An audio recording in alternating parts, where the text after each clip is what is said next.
नमस्कारम साथियों।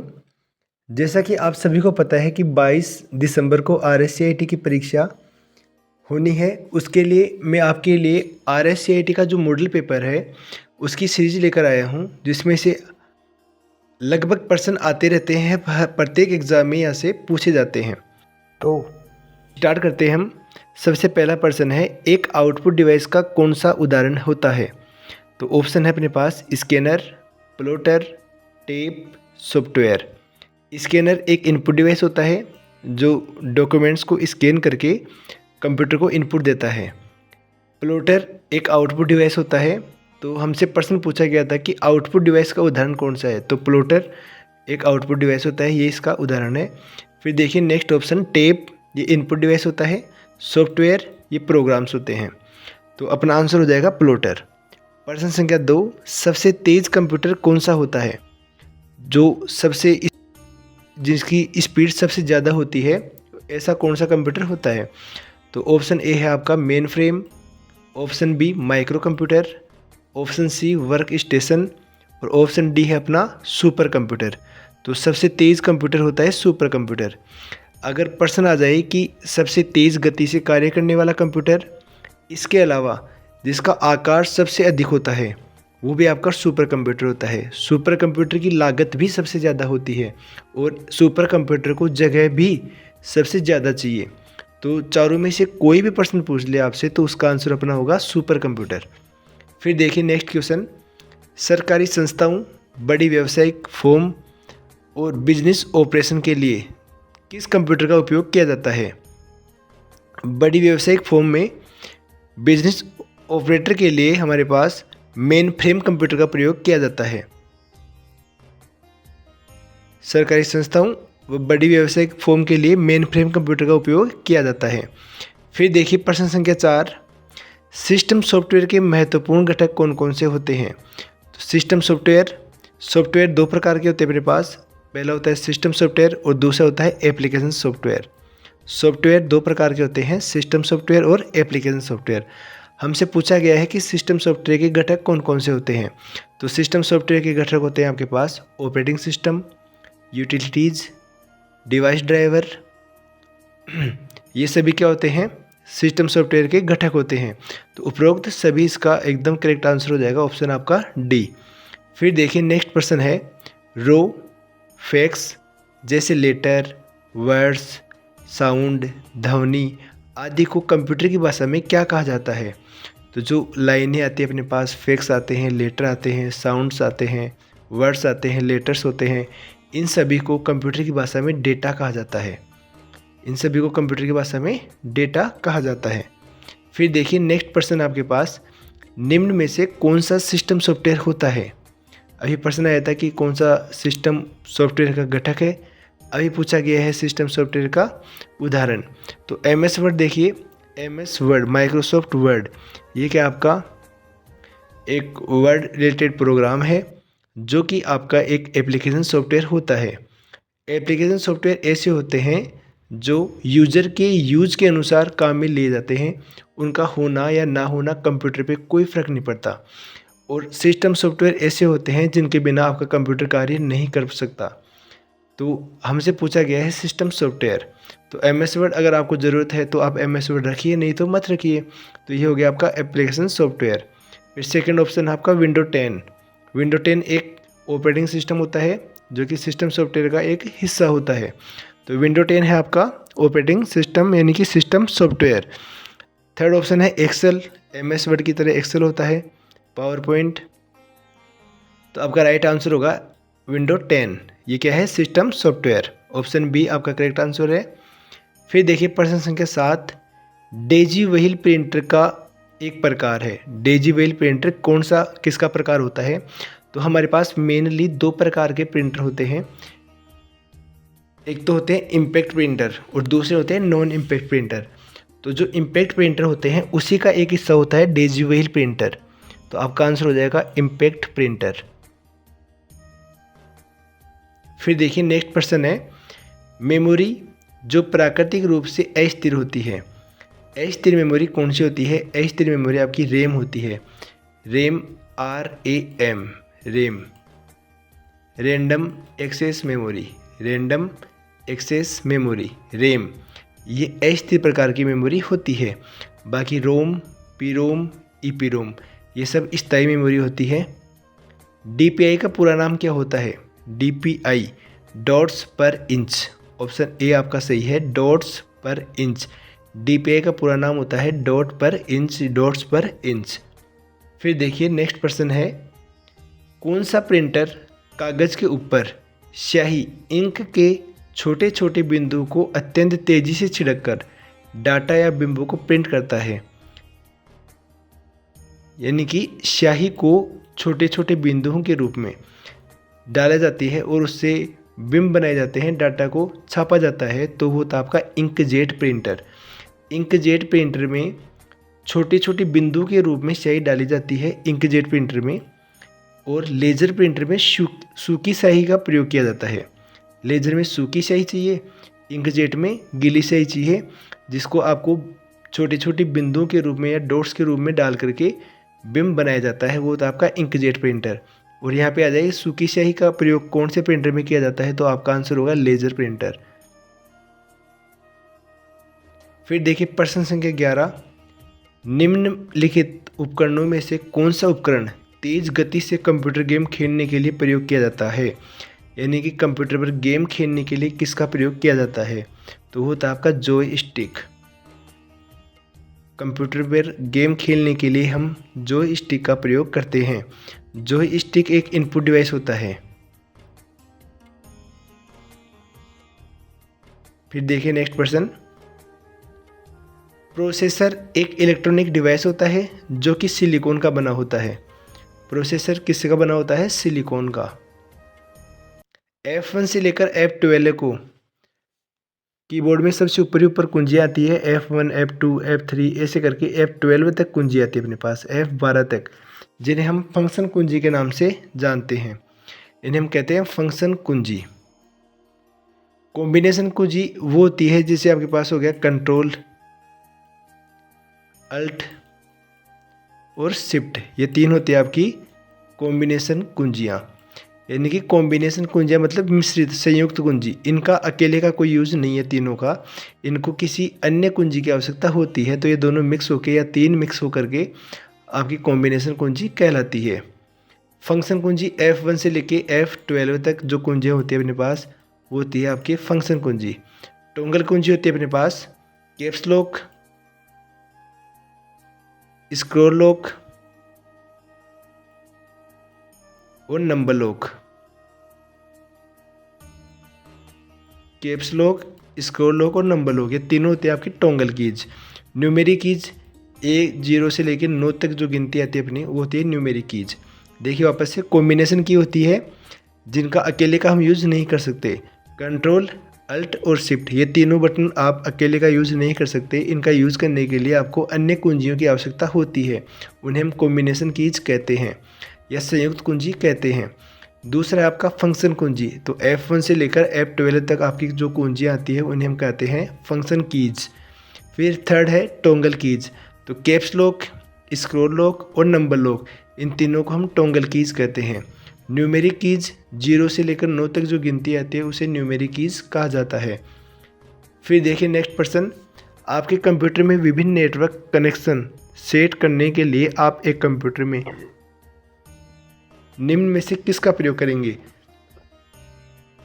Network connection set करने के लिए हम नेटवर्क एंड शेयरिंग सेंटर का यूज करते हैं, नेटवर्क एंड शेयरिंग सेंटर। फिर नेक्स्ट प्रश्न अपने पास, डीवीडी का पूरा नाम क्या होता है? DVD digital versatile disc, digital versatile disc, ये डीवीडी का फुल फॉर्म है। प्रश्नों को आप अच्छे से देखें व समझें, क्योंकि अब आपके एग्ज़ाम में ज़्यादा टाइम नहीं है। आपके एग्ज़ाम जो इस संडे के बाद में जो संडे आ रहा है, यानी कि आपके पास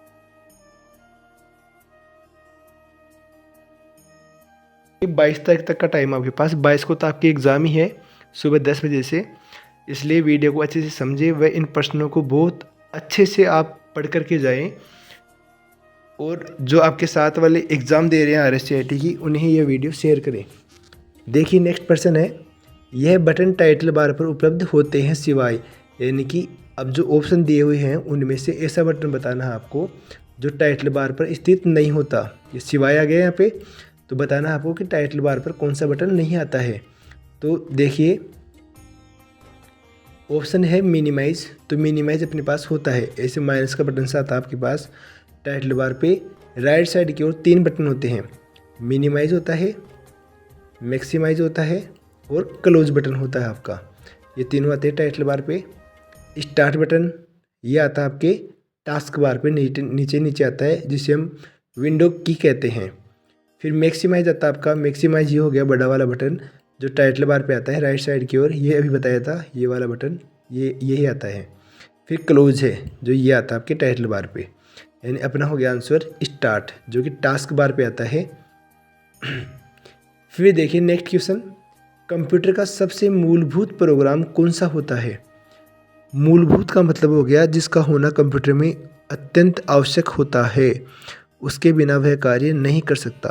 तो देखिए operating system, software program, application program, उपरोक्त में से कोई नहीं। तो सबसे ज़्यादा इम्पोर्टेंट है आपके पास ऑपरेटिंग सिस्टम।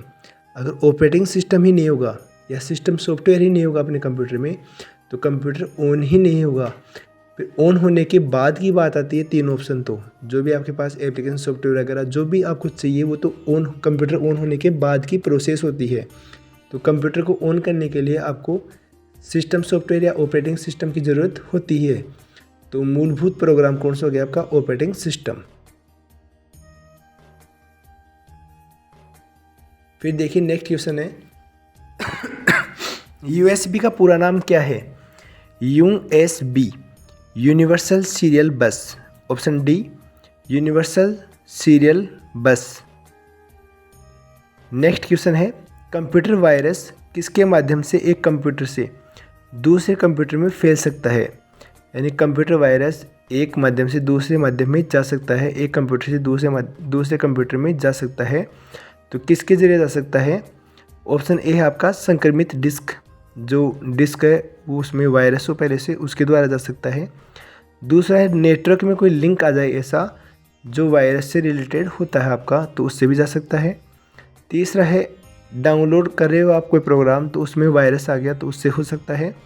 उपरोक्त सभी तीनों ऑप्शन सही है, तीनों से अपने पास वायरस एक कंप्यूटर से दूसरे कंप्यूटर में जा सकता है। क्वेश्चन नंबर 20, वाईफाई का पूरा नाम। वाईफाई का पूरा नाम क्या होता है। Wireless Fidelity, wireless Fidelity. फिर देखिए गूगल मैप्स का उपयोग, अब ये प्रश्न तो एकदम ईजी प्रश्न है, ये सब कर सकते हैं आप। गूगल मैप का प्रयोग किस कार्य हेतु किया जाता है। तो स्थान पता करने के लिए, मोबाइल के बीच फाइलों को शेयर करने के लिए, मेल पढ़ने के लिए, मोबाइल एप्लीकेशन इंस्टॉल यानी कि स्थान का पता लगाने के लिए गूगल मैप का प्रयोग किया जाता है। नेक्स्ट क्वेश्चन है प्रश्न संख्या आपके 22, एंड्रॉयड डिवाइस में स्क्रीन लॉक विकल्पों में एक है। एंड्रॉयड डिवाइस में स्क्रीन लॉक कौन सा एक विकल्प उचित है स्क्रीन लॉक के लिए पूछा है हमसे।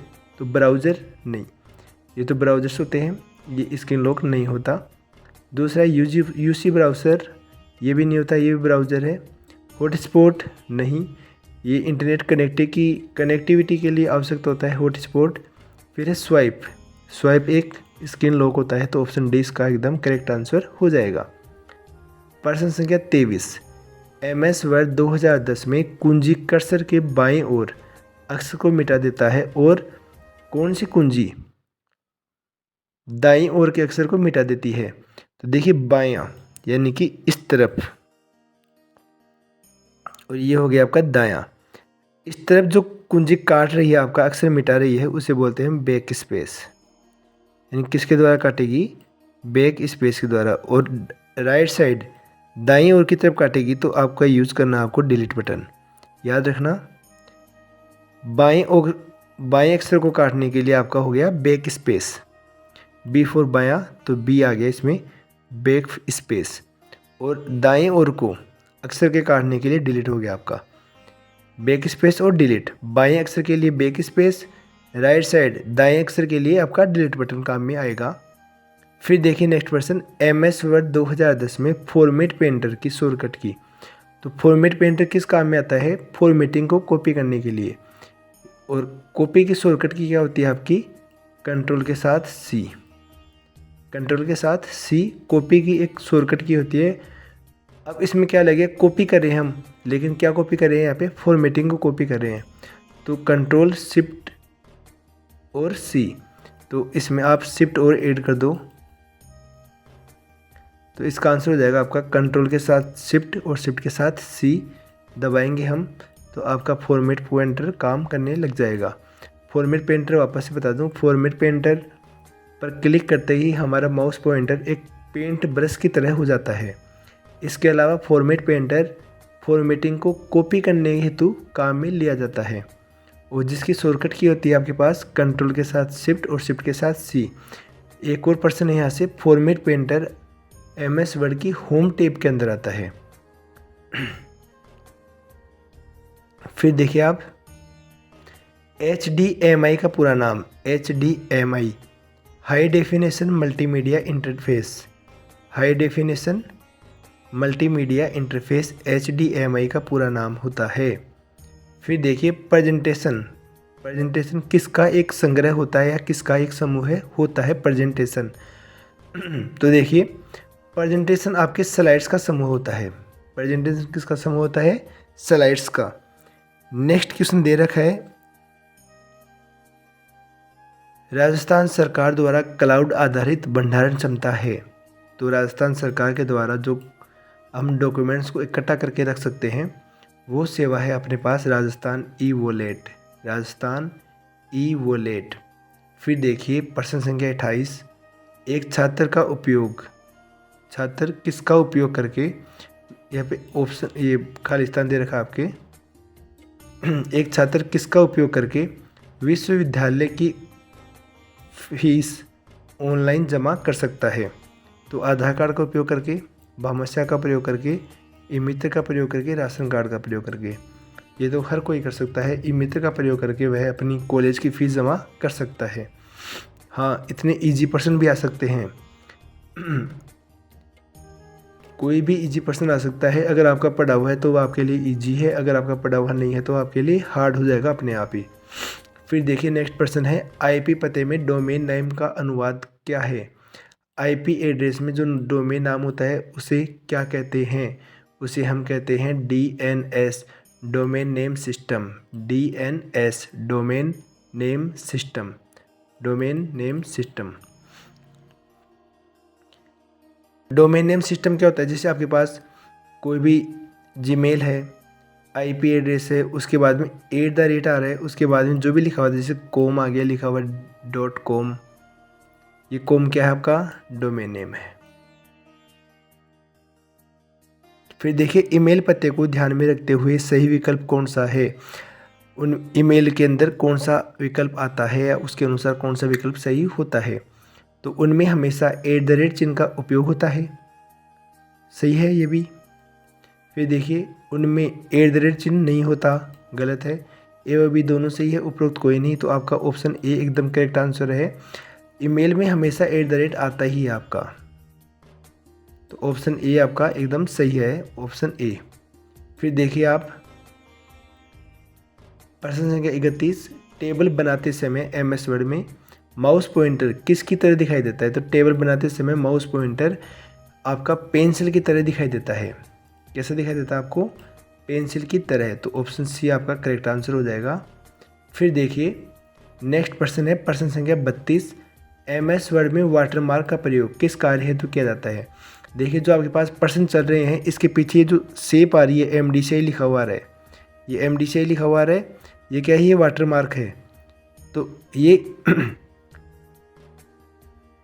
इससे क्या हो रहा है? दस्तावेज में प्रतीक सम्मिलित करने हेतु किसी भी विषय वस्तु वाले पृष्ठ के पीछे गोस्टेड टेक्स्ट को डालने हेतु टेक्स्ट को रेखांकित करने के लिए उपरोक्त में से कोई नहीं। तो इसका उपयोग होता है गोस्टेड टेक्स्ट को डालने के लिए। देखिए पीछे आपको फोटो भी दिखाई दे रही है, ये नाम भी दिखाई दे रहा है लिखा हुआ MDCI, और इसके ऊपर ये अपन जो पर्सन लिखे हैं वो भी आपको दिखाई दे रही है। तो वह क्या है? आपका वाटरमार्क है, जिसके होने से मेन जो कंटेंट है आपका उसके ऊपर कोई फ़र्क नहीं पड़ता, और वह भी हमें दिखाई दे रहा है। तो होता है आपका गोस्टेड टेक्स्ट होता है जिसके आर पार हमें दिखाई देता है। फिर देखिए नेक्स्ट प्रश्न है, स्टार्ट से स्लाइड शो शुरू करने के लिए शॉर्टकट की क्या होती है। यानी कि 1 नंबर से आपके पास जैसे मान लो 10 स्लाइड है, तो आपको 1 नंबर से स्लाइड शो देखना है तो आप यूज़ करोगे F5 का। यानी आप पहली स्लाइड से देखना चाहते हो तो आप यूज़ करना है आपको F5। और 10 में से मान लो आप 5वीं स्लाइड पे काम कर रहे हो अभी, और बस आपको देखना है कि 5वीं 6वीं है उससे आगे वाली स्लाइड ही आपके पास आए, तो आपको यूज़ करना है शिफ्ट के साथ F5। तो आपको यूज़ करना है शिफ्ट के साथ F5। यानी कि आप जहाँ से काम कर रहे हो अगर आपको वहीं से देखनी है तो शिफ्ट के साथ F5, और आपको शुरू से 1 नंबर स्लाइड से आपको शो करना है तो आपको देखना है, दबाना है F5, याद रखना। फिर नेक्स्ट क्वेश्चन है, निम्न में से सर्च इंजन कौन सा होता है। तो सर्च इंजन होते हैं आपके गूगल, बिंग और याहू।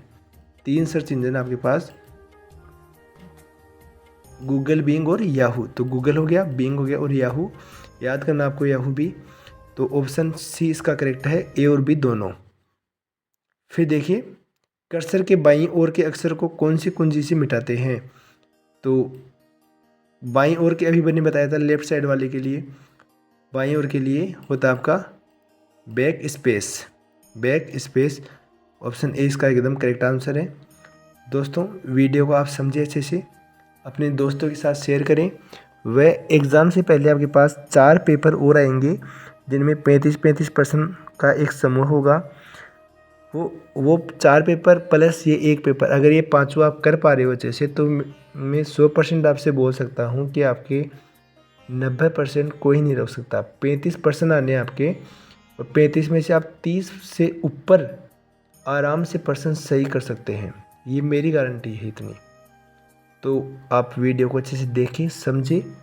कोई भी RSCIT संबंधित आपकी दिक्कत आ रही है या प्रॉब्लम आ रही है तो आप कमेंट करके बता सकते हैं, आपको तुरंत रिप्लाई या जो भी जवाब होगा वो आपको दे दिया जाएगा। चैनल से बने रहें, चैनल को सब्सक्राइब करें, वीडियो को शेयर करें। धन्यवाद।